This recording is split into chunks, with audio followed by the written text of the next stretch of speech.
मेरी फूफो की नंद की बेटी की शादी होने वाली थी। नंद के घर की ये पहली खुशी थी। अम्मी के साथ रोज़ बाज़ार जाती। फूफो के दोनों बेटे हमारे साथ घर पर होते।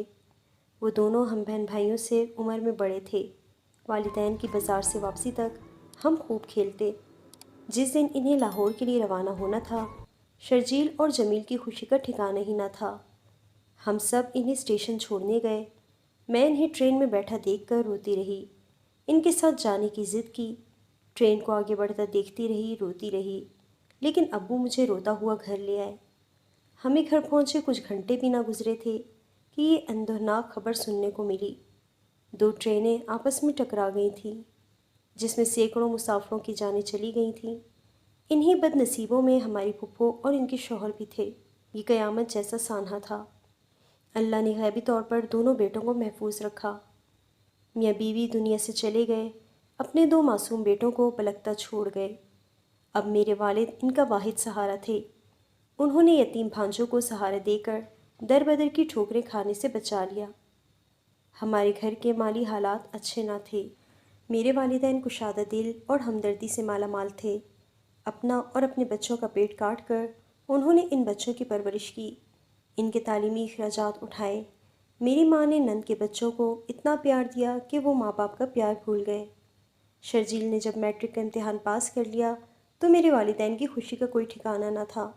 शर्जील के पास होने की खुशी में पूरे महल्ले में मिठाई तकसीम की गई, लेकिन कुदरत को इस दरख्त की छाँव इनके लिए मंजूर ना थी। शर्जील को पेट में तकलीफ़ हुई, जिसने इतनी शिद्दत इख्तियार की वो दिन ब दिन कमज़ोर होता गया। इलाज से फ़ायदा ना हुआ। मेरे वालिदैन ने मज़ारों के चक्कर लगाना शुरू कर दिए थे, लेकिन कुदरत को कुछ और मंजूर था। शर्जील का इंतकाल हो गया। शर्जील के नसीब में जवानी की बहारें ना थीं, कब्र का अंधेरा था। शर्जील के जहाँ फ़ानी से रुखसत हो जाने के काफ़ी अरसे तक हमारे घर ना कोई हंसता और ना बोलता था।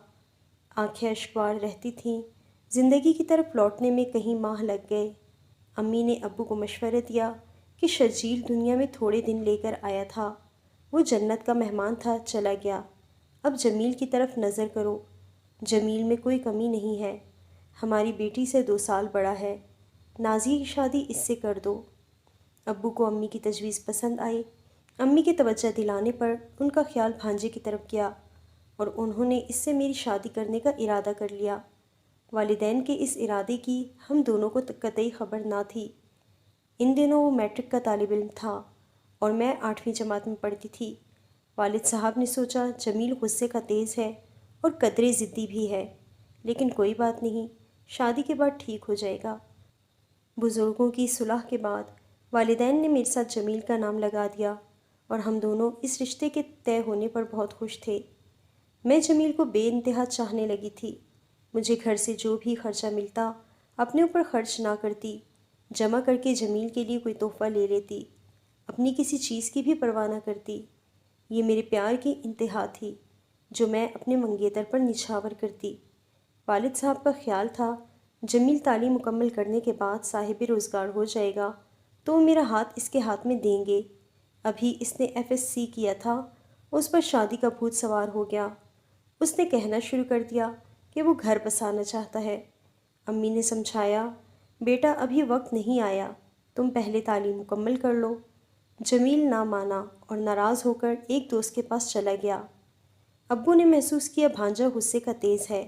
उन्होंने उसकी बात मान ली और मंगनी की रस्म अदा कर दी और वादा किया कि अगर वो BSc कर लेगा तो शादी फ़ौरन कर देंगे, चाहे बरसरे रोज़गार हो या ना हो।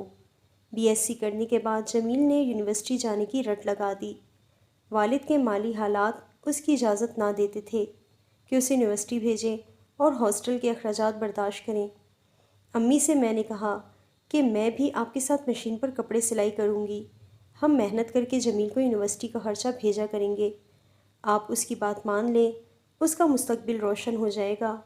अम्मी ने अब्बू को राज़ी कर लिया और जमील को यूनिवर्सिटी भिजवा दिया। ये वक्त बड़ा कठिन था, हर माह एक माकूल रकम इसको भिजवानी होती। जमील पेपर देकर यूनिवर्सिटी से छुट्टियों में घर आया।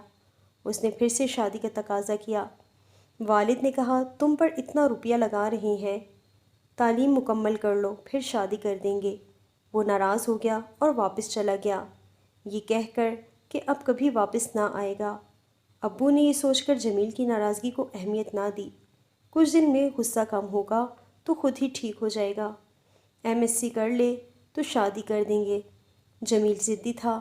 مجھے ڈر تھا کہ ایسا نہ ہو وہ ہمیں ہمیشہ کے لیے چھوڑ جائے۔ اسی فکر کی وجہ سے مجھے راتوں کو نیند نہ آتی تھی۔ جمیل کی محبت دل میں گھر کر چکی تھی۔ اس کی جدائی تڑپاتی تھی اور ناراضگی بھی ڈراتی تھی۔ 6 ماہ تک جمیل کا کچھ نہ پتہ چلا۔ میری حالت غیر رہی، نیم پاگل سی ہو گئی، کسی سے بولتی تھی اور نہ ہنستی تھی۔ میرے والد جمیل کی یونیورسٹی گئے۔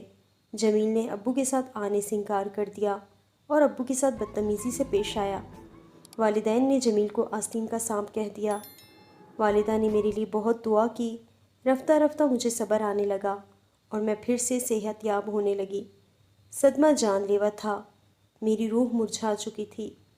میں نے زندگی کے ساتھ سمجھوتا کر لیا، تعلیم جاری رکھنے کے لیے کالج میں داخلہ لے لیا۔ کبھی جمیل کی بے وفائی کا زخم اتنا تنگ کرتا، میرے لیے خود کو سنبھالنا مشکل ہو جاتا ہے۔ انہی دنوں میرے لیے ایک اچھا رشتہ آ گیا۔ والدین نے مجھے بہت سمجھایا اور اس رشتے کے لیے راضی کر لیا۔ منگنی کی رسم میں میرا نکاح سلیم کے ساتھ کر دیا اور رخصتی 5 ماہ بعد طے کر دی۔ مہندی سے 3 روز قبل جمیل آ گیا اور میرے ابو کے پیروں میں گر گیا۔ ماموں، آپ نے کیوں میرا انتظار نہ کیا اور اس کا کسی اور سے نکاح کر دیا؟ میں نے تو ویسے ہی آپ کے ساتھ انجانے سے انکار کیا تھا۔ آپ کو ڈرانے کے لیے میں نے انکار کیا تھا تاکہ میری بات مان لیں۔ آپ میری بات نہیں مان رہے تھے، تبھی غصے میں ایسا کیا تھا۔ میں آپ کو سرپرائز دینا چاہتا تھا۔ تعلیم مکمل کر کے واپس آ جاؤں گا۔ اب نازیہ کا نکاح ختم کرائیں، یہ میری منگیتر ہے، اس کی میرے ساتھ شادی ہوگی۔ جمیل کی بدتمیزی پر والد صاحب کو بہت غصہ تھا اور انہوں نے غصے میں اسے تھپڑ رسید کر کے کہا، نکل جاؤ میرے گھر سے، تم نافرمان ہی نہیں نمک حرام بھی ہو۔ کیا اپنے محسنوں کے ساتھ ایسا برتاؤ کرتے ہیں کہ میں تمہیں لینے آیا، مجھے ناراض کر کے واپس بھجوا دیا کہ ہمیں دلی تکلیف ہو۔ تمہیں پتہ ہے شریفوں کی ایک زبان ہوتی ہے اور یہی ان کی شرافت کی نشانی ہوتی ہے۔ میں بیٹی کا نکاح کر چکا ہوں، چاہتا ہوں کہ تم اب اس گھر سے چلے جاؤ اور رخصتی کی تقریب میں ہمیں نظر نہ آؤ۔ ابو نے اس دن سارا غصہ جمیل پر نکال دیا کیونکہ وہ سمجھتے تھے کہ بیٹی کا نکاح کر کے طلاق لینا بری بات ہے۔ میں جمیل سے محبت کرتی تھی، اس کے پیار سے مجبور تھی، اس کے لیے رو رہی تھی، لیکن اپنے والدین کو اس موڑ پر دکھ نہ پہنچانا چاہتی تھی۔ جمیل نے اپنے ساتھ بھاگ چلنے کا مشورہ دیا تو میں نے انکار کر دیا۔ اس پر وہ بولا، جانتی ہو نا کہ میں کتنا ضدی ہوں، اگر تم نے میرا کہا نہ مانا میں زہر کھا کر جان دے دوں گا۔ میں نے اپنی محبت کو ماں باپ کی عزت پر قربان کر دیا۔ میں سمجھتی تھی کہ وہ ویسے ہی دھمکا رہا ہے، بھلا کون کب کسی کے لیے اس طرح جان دیتا ہے۔ میرا نکاح بھی ہو چکا تھا، میرے لیے گھر چھوڑ کر جمیل کے ساتھ بھاگ جانا غلط قدم تھا۔ اس اقدام کی جرأت نہ کر سکی۔ جمیل ناراض ہو کر ہمارے گھر سے چلا گیا۔ میری رخصتی ہو گئی اور میں اپنے شوہر کے گھر آ گئی۔ دلہن بنی روتی ہوئی آئی تھی، یہ سوچ کر اللہ جانے جمیل پر کیا گزری ہوگی۔ اسے یقیناً میری رخصتی سے دکھ پہنچا ہوگا، تاہم اب ملنے سے مجبور تھی کہ پرائی ہو چکی تھی، کسی اور کے بارے میں سوچنا بھی گناہ تھا۔ میری ولیمے والے دن یہ اطلاع ملی کہ جمیل نے نیند کی گولیاں کھا لی ہیں۔ میرے والد کو اس سانحے کی اطلاع دی گئی۔ پولیس اسٹیشن قریب تھا، والد صاحب وہاں پہنچے اور پھر جوان بھانجے کی لاش دیکھ کر سکتے میں آ گئے۔ جمیل نے ایک تھپڑ کا بدلہ جان دے کر اپنے ماموں سے لے لیا، مگر اس حادثے کے بعد والد صاحب اپنے ہوش گنوا بیٹھے۔ جب تک زندہ رہے خود کو جمیل کا مجرم سمجھتے تھے۔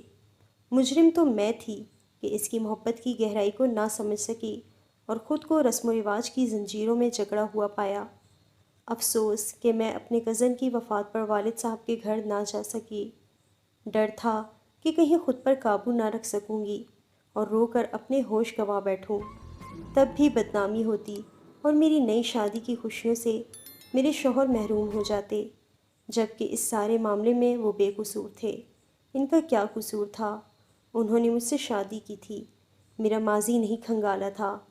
وہ آج بھی میرے ساتھ خوش و خرم زندگی بسر کر رہے ہیں، لیکن میں جب بھی جمیل کا سوچتی ہوں تو اندر سے سسک کر رہ جاتی ہوں۔